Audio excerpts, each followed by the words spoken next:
Good morning. There's a wonderful story that makes me think of that song.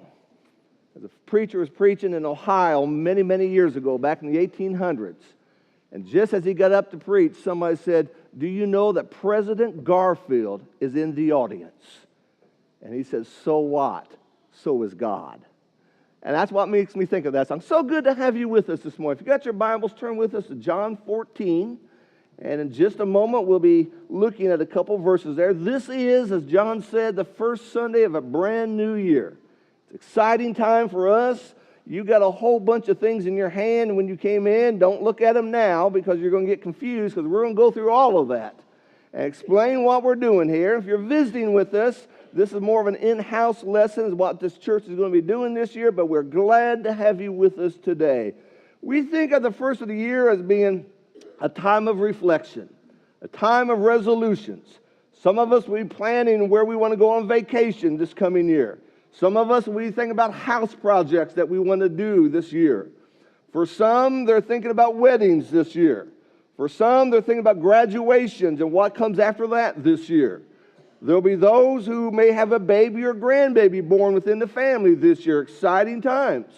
There may be some among us that this is your last year to work full time. You are going to retire, and how excited that you are for that. And as a congregation, we think of plans and goals and dreams, and we set forth those things to try to help us be the things that God wants us to be. So when you walked in this morning, our wonderful helpers, I want to thank all of our young people that helped us. We put out a call that we needed some folks to show up to help us. We had to turn them down. We had so many people show up to do this. But you got a sermon note card, and we're going to give you some things to fill in the blank in just a moment. You got a magnet. We're going to talk about that. You got a theme book, and then you got another book that's called Grow. And all those we're going to explain to you in just a moment, so stay with us as we kind of go through that. But the elders have decided and picked a theme for this year to be Heaven Bound. Heaven Bound is the name of our bulletin we've used for years and years here.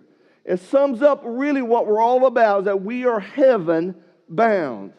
We're already looking to next year. Next year is the year 2020. If the Lord gives us next year, 2020, perfect vision, seeing clearly. How do we get that vision? How do we see clearly? That leads us to this thought here, the idea of heaven bound. When we think about this, heaven represents a destination. We're just not showing up on Sunday morning. We're not just going to church. We got something in mind. We're going somewhere. If you got your Bible to John 14, notice what Jesus says in verse 2 and in verse 3. John 14, verse 2. "In my Father's house are many dwelling places. If it were not so, I would have told you. I go to prepare a place for you. And if I go and prepare a place for you, I will come again and receive you to myself, that where I am, there you may be also." Heaven is a prepared place for prepared people. And that's what we're trying to set before us. But the idea of bound identifies the idea of a destination, a journey. What we're doing now determines how we get there. I saw a show the other day on TV about the Donner Party. Remember that wagon train that went out west? And they had all kinds of troubles. They're famous now because things got so desperate they turned to cannibalism. They made all kinds of mistakes. They left too late in the year. They didn't cross the mountains in time. Mistake after mistake after mistake. Many of them never, ever made it. We think about heaven bound. It's our choices. It's our decisions. It's what we do every day that's going to determine whether we make our destination.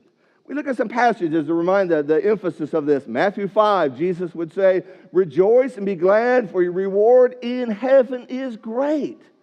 And then in Luke chapter 10, after the disciples came back from the limited commission and they're rejoicing because they could cast out the demons, Jesus says, "Nevertheless, do not rejoice in this, that the spirits are subject to you, but rejoice that your names are recorded in heaven." That wonderful concept. And so we see that throughout the Bible. It's not just getting to heaven. How do we get there? That matters. And so in the book of Colossians, therefore, if you've been raised up with Christ, keep seeking. There's destination. There's being bound, we might say. In our reading while ago in the book of Philippians is the idea of reaching forward. I press on. That's the concept we're going to be looking at and talking about as we look at the idea of our goals and everything we do about that. So now, let's go through our material. You almost need a book bag today. Got a calendar. We give you a calendar every year for a couple of reasons. Number one, so you can map your schedule this year out according to the calendar. I don't know how many times I've gone to a gospel meeting, and in the opening announcement, Sunday morning, the gospel meeting is starting, somebody say, well, the Johnson family's on vacation, and somebody always says, didn't they know? You know. You know what we're doing this year. And so stick this on your refrigerator. If you got a file cabinet at work, take one and stick it at work. It does two things. Number one, it reminds you. Secondly, there's all the phone numbers. You need to call the elders or the preachers. The phone numbers are on there. And then number three, when somebody comes to your home, guess what they see on your fridge? Oh, you go to church. Oh, you go to that church. And what a wonderful thing that is. Now, if you will, take out your theme book. It looks just like that. And we're just going to walk through it real quickly. And we're not going to take the time to read all this. And I hope you will do this. A lot of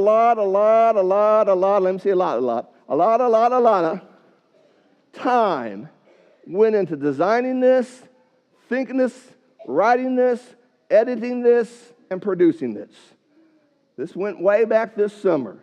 And so these are some of the things that we want you to know about this church.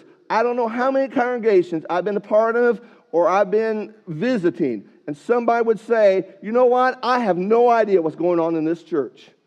You do because of this. So turn to page 2. The page number is on the bottom there. And so page 2, here are some of the plans for this year. Right off the bat, this morning we begin a new quarter of classes. The college and all the adults are going to be studying the same thing. We're going to have 2 different adult classes, one in the auditorium, one in a small classroom. Pick the one you want to go to. We're studying the same concepts. And that's something that's kind of new there. Some of these other things we'll kind of mark out here for you in just a moment. Kevin Clark's going to hold our spring meeting in March. Jordan Schaus will be doing our VBS. This year, our VBS will start on Sunday.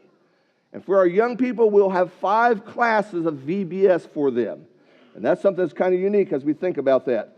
A couple other things we'll just mention down here as you look at this. We started this past Friday a thing on our internet, Twitter, Facebook called Friday Fives. Just 5 statements for you to look at, give you a positive thought, gives you some things to consider and some things to do.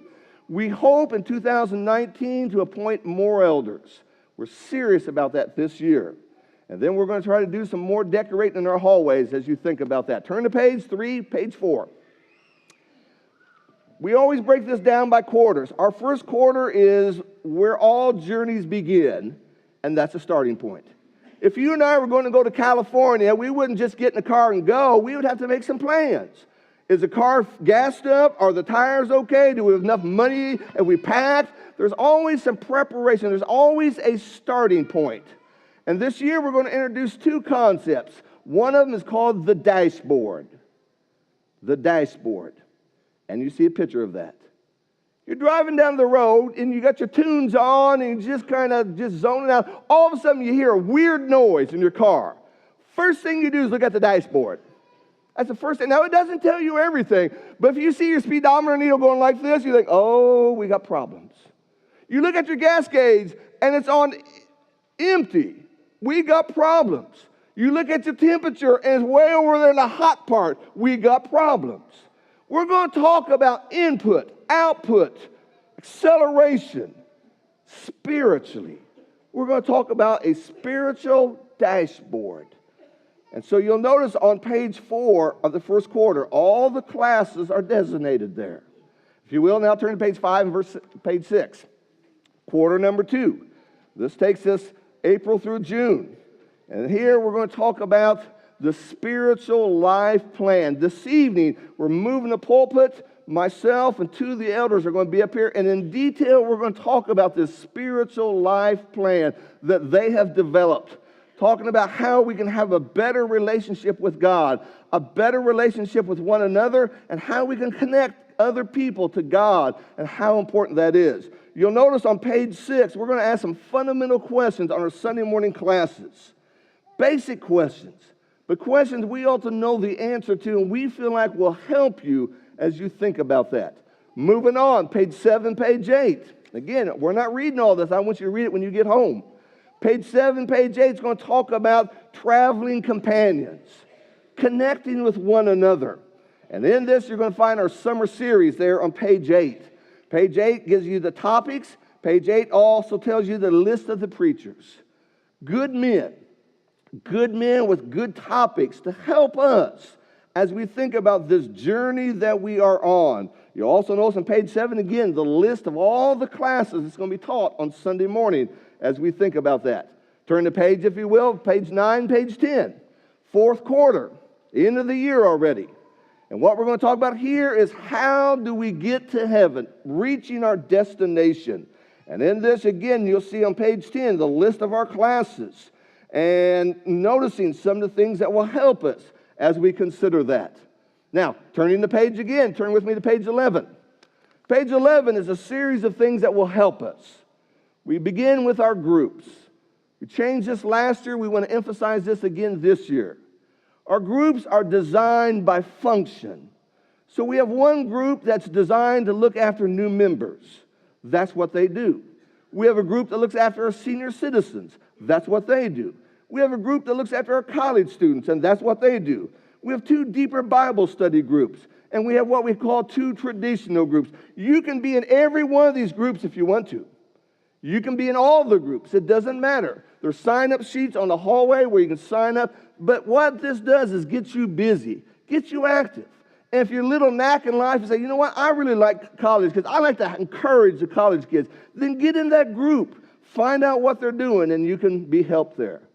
Other things we've been doing here in our 9th year now, we're still writing jump starts every day. Just a simple devotion that will help you. Every day we put out what's called a quick quote. Just a simple, pithy little statement just to kind of get your attitude in the right direction. And as we mentioned, every Friday now we're putting out what's called Friday 5, just 5 statements that we think will be encouragement and be helpful for you. Page 12. Page 12 now, what we're doing is we've restructured the Bible classes from 5th grade all the way through senior and high school.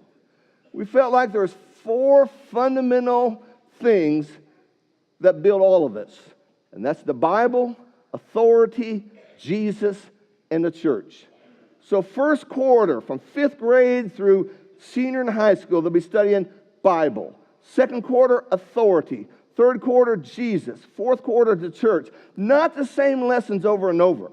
We have found multitude of class booklets based upon the age of the students. Interesting studies, but build upon these principles. We believe these are the principles that we need to know that will help us get to heaven. From that, on Wednesday night, we're going to talk about these things among the young people. Relationships. How to make right relationships. As we develop this into senior and the junior and senior high school, we'll be talking about dating. We'll be talking about marriage. Wrong choices are made when they don't have Bible, authority, Jesus, and church in their lives. We'll be talking about choices on Wednesday evening. Christian living, and the reasons for faith and hope. And so again, this is the concept we're building upon with our Bible classes, trying to help them get the foundation we think will be the new generation of God's people today. Page 13, page 14, you'll find our Bible study. We've already mentioned what we're doing on Sunday mornings. Over here on page 14, you'll find what we're doing on Wednesday nights. Different classes that, again, focus upon the concepts that we're building upon. The idea of getting to heaven, the idea of not getting discouraged and overcoming these things. Then page 15 through 19, again, you'll find the concept of the Lord's Supper. As Danny started us off this morning, we encourage the men to look at the passage, come up with your own thoughts, but follow these themes. This will help us to stay kind of focused and united upon those things. And again, as I said, a lot of time went into these books. A lot of time. What went most than anything else was thinking about you. What do you need to get to heaven? What kind of classes does this church need to get to heaven? And those are some of the things that went behind in developing this. Now, there's another booklet that's brand new this year. It's called Grow. This is, again, development from the shepherds. This is what we call a discipleship journal. If you turn on the inside of that, again, right on the inside cover, there's our dashboard and there's our spiritual life plan. We're going to be hearing that a lot this year. How do I know how I'm doing? See, if I went out after services and my car wouldn't start, one of the first things I would do before I asked one of our mechanics what to do is I'd look at the dashboard. And if they say, well, Roger, you got any gas? Well, I don't know. How do I know if I got gas? And they say, you got a license? That's scary, isn't it? So our dashboards help us. Now, if you look on the next page, page 2, 3, 4, there's our daily Bible reading. And you'll notice there's little check boxes there. Just a way to kind of be accountable.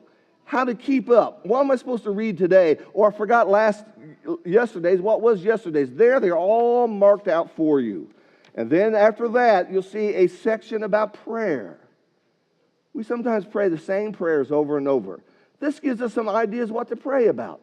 Here's some different things I can be praying throughout those days, those weeks. And again, to help me get stronger. The next page, again, talks about some ways we can connect with one another, having folks in our home or going out with one another. And to see, again, the great need that's coming up with our gospel meeting, how important that is. Now, why Heaven Bound? Why have we selected that title? Well, number one, nothing here is like this. And we're back to your note cards again. Nothing here is like this. And if we miss heaven, it doesn't matter how good a life you've had. If you've missed heaven, you've missed everything. You can be very successful here. You can have lots of friends here. You can have accomplished much in your life. But if you have missed heaven, you've missed the most important thing. And that's why we put this before our eyes and to see how valuable this is. There's a fish in South America, I'm told, that has 2 lenses in its eyes. With one lens, it looks down, and the other lens looks up. And that's kind of the concept we're talking about. We're in this world. We look around this world, but we must be heaven bound. We must have our eyes focused on the above. Secondly, why heaven bound? Because we're tired of the brokenness of this world. This world seems to be getting worse and worse. More immoral, more secular, more given up on God. Why are we doing these things? Because we are going a different place. We are strangers and aliens here. We do not belong here. We belong somewhere else. Number 3, we're looking forward to seeing the faithful of God in heaven. I believe the Bible teaches this emphatically, and this is something, again, that we need to see how important this is. And then above all things, we long to be with God. Now, with all these plans we're doing this year, included in this is we're going to have our teen devos. And we'll have our college devos, and we'll do some more chair series throughout the year as we kind of emphasize in this. But we're trying to encourage you, trying to help you, trying to strengthen you to become what God wants you to become. I fear that if the Lord allows us, and we get to the end of next year, we get to the end of this year, 2019, some of us will just be a year older. But we won't be one step stronger in Jesus. And we won't be one step closer to heaven. And as much as I hate to say this, I dare say that there'll be some in this audience tonight who will go home and just chuck these. I ain't doing that. It means nothing to me. And what happens? You don't get stronger. And what happens is all the things we're doing doesn't help you. Now, I want you to think about this. There are people all over this country, yea, all over the world, would die, almost literally, to be in a church like this. And what are you going to say to the God of heaven when you stand before Him one day and says, you know what, I put you in one of the most powerful churches in the world in that generation. Solid teaching, solid leadership, great people, great emphasis, great vision. And what did you do? And what did you do? And that's something we have to think about, isn't it? And so as we end our lesson this morning, our thoughts, what can I do to help myself? We can write pages and pages and volumes, Every Sunday we can hand you a bunch of stuff, but if it goes right in the trash, it won't help you at all, will it? And so as a church, we can cook the meal, but you have to eat it. So a lot of this is up to me. What am I going to do to make a difference? Number one, you need to take advantage of what this congregation offers. You need to do this. You have to read some of the emails I get. Got one this past week from somebody in a congregation of 10 people. 10 people. He doesn't know whether they're going to close the doors. Week to week, they don't know if they're going to meet. Things are sad. And he says, I wish we lived closer to you because I would worship where you are. And I thought, I've got folks in this congregation who go here, but they're not much different than where you're at. Because we have all these opportunities, all these teachings, all these classes, all these preachers coming in, but will it make a difference? Now, here's the challenge. For 1 month, attend every service. That starts tonight, doesn't it? Oh, Brother Shouse, there is a football game on tonight. Record it. Brother Shouse, we got plans. Change them. Or Brother Shouse, Wednesday, I work and I am just tired. So am I. But you know what? Remember that song we just sang? In His midst. Staying home and watching TV is not going to make me stronger in Jesus. Staying home watching TV is not going to make my marriage better. Staying home watching TV is not going to help me when I'm at the end of my rope. Staying home watching TV is not going to say, you know what? Dear God, thank you. Thank you. I wasn't living in the 1300s. You gave me big screen TV, Father, and I'm in heaven today because of big screen TV. No, it's not. None of those things are true. Add to this, come to every Bible class. Now, that's going to start here in about 15 minutes. Well, Brother Shouse, we got to go out to eat. Not at 10:30 in the morning. Come on. You'll beat every denomination in town. They're not even open yet. They haven't fried the chicken yet. Come on. What is more important than being together and studying the Bible? Now, when we're on this, let me say something about this. So you come to Bible class because Brother Shouse gave you the guilt trip, and I don't want to be the one who walks out and everyone stares at me. So I'll be here this morning, but I'll miss the next 4 or 5, be there the next one, mix the next 6 or 7, and imagine one of your kids doing that in school. Dad, I don't understand biology. Duh. You don't go. I don't get mathematics. No wonder. You can't get mathematics if you only go 1 or 2 times in a semester. I don't understand what the Bible's about. I know why you don't understand it. We got to spend some time together. And that's why we do that. Now, what can I do to help myself? Begin daily spiritual habits. Like what? Well, do you remember that book we had called Grow? Start reading your Bible every day. Start saying prayers every day. You see, you can't just live your faith in here on Sunday. I'm in here on Sunday and I go home and hope I live to next Sunday and I get to see Jesus again. No, what are you doing on Monday, Tuesday, Wednesday? And so begin daily spiritual habits. And we're going to be talking a lot about that in our first quarter. Habits that make a difference. Start and end every day with a prayer. You're getting ready to go out your house in the mornings, ask the Lord for strength. Ask Him for guidance and for help. And as you come in at the end of the day, thank Him. Ask for forgiveness when you've made mistakes. But what a difference that is. And then find a good book to read. I don't mean Tom Clancy. Got a good Tom Clancy book for Christmas, Brother Shouse. Is that what you mean? No, I mean a book that's going to help me spiritually. And I can give you a zillion and one if you don't know some. Put your mind on where we're going, and that's heaven bound. The writer Albert Schweitzer said this. He said, I have had dreams and I've had nightmares. I overcame my nightmares because of my dreams. And this is the dreams we're talking about here. The idea of all of us going to heaven. And to see that great and grand concept that God has before us. So as we have put all this time and effort, the elders, the preachers, and a lot of other people have been involved in these things, it'll only do good if you make it do good. And that's what we're trying to see. This church has vision. This church has goals. This church has purpose. And we want you to be a part of that. But you have to decide to do that. And we need to see the great emphasis upon that. I love the story of a grandfather. Of course, I am one now, He's walking with his little grandchild one day, and they were just talking about the important questions in life, like how come up is up, and how come ice cream is cold, and how come girls don't like worms, all those important questions. And the grandchild, as they were walking along, stopped and says, "Grandfather, do you ever see God?" And grandfather just kind of stopped, looked kind of heavenward. He says, it's getting to a point that I see nothing else. I see nothing else.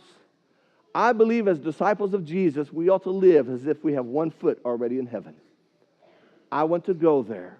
Paul would say in the book of 2 Corinthians 5, verse 9, we make it our ambition to please God. And so this year, we don't know what's going to happen. We don't know what tragedies that's going to be for us. We don't know what times we're going to have to go to the cemetery. We don't know what hospital runs we're going to make. We don't know what victories we'll have. But at the end of the year, if the Lord allows that, will I be any stronger, better, closer to Jesus than I am now? We are trying to make that possible for you. And what we have done is said we've got a feast this year. We brought in some amazing cooks. We got some amazing food. It's going to be all before you, but you must sit down and partake. And we believe if you do that, it will make a difference in your life. We believe it will help you become stronger in Jesus. Say no to Satan more. And we believe more than anything else, as our journey ends someday, we will be in heaven because we've been bound for heaven. That's our thoughts and that's our goals. So a lot of stuff this morning. But what we wanted you to see is this is what we have before us. This is why we're doing these things. I've been in churches before, and I've asked some of the people, what are you all studying in the adult class? And their answer has been, well, we're studying the Gospel of Luke, Roger. And I say, how'd you pick Luke? Well, last quarter we studied Mark. I say, let me guess what you're going to say after that. No thought, just studying the Bible as it is, and that's important to do. But we ought to look at where we are, don't we? You see, if you want to go to California, you're not going to get in your car and head to Florida. You're not going to make it. You got to know where you're going. You got to know how to get there. And we want to go to heaven. So how are we going to get there? And what do we have to do? That's what's set before us. Thank you so much. This morning, we always offer the invitation of Jesus. What a great way to start the year by saying, you know what? I'm just not right with Jesus. Maybe you've never been baptized, and that's the starting point. The marriage with Jesus. Maybe you need to be baptized this morning for the remission of your sins, as the Bible teaches. Maybe you need in your heart to make some changes. Maybe you came in this morning thinking, you know what? Listen to Shouts preach about 30 minutes or so, take the Lord's Supper, go home, I'm done till next week. Maybe, just maybe I need to stick around for that Bible class. I haven't been coming. Maybe, just maybe, I need to come back Sunday night. I haven't been doing that. This church is doing these things for a reason. Maybe I need to make some changes. That's what we hope. We're in this together. We're not here pointing fingers. We're not saying some of us are better than the others, but we're saying we all need this. Every single one of us, especially me. And so we're in this together. We want you to be in heaven. You'll not go to heaven because you go to the Church of Christ. You go to heaven because you have a relationship with Jesus. By faith, that's how we walk. If we can help you, won't you come as we stand and sing?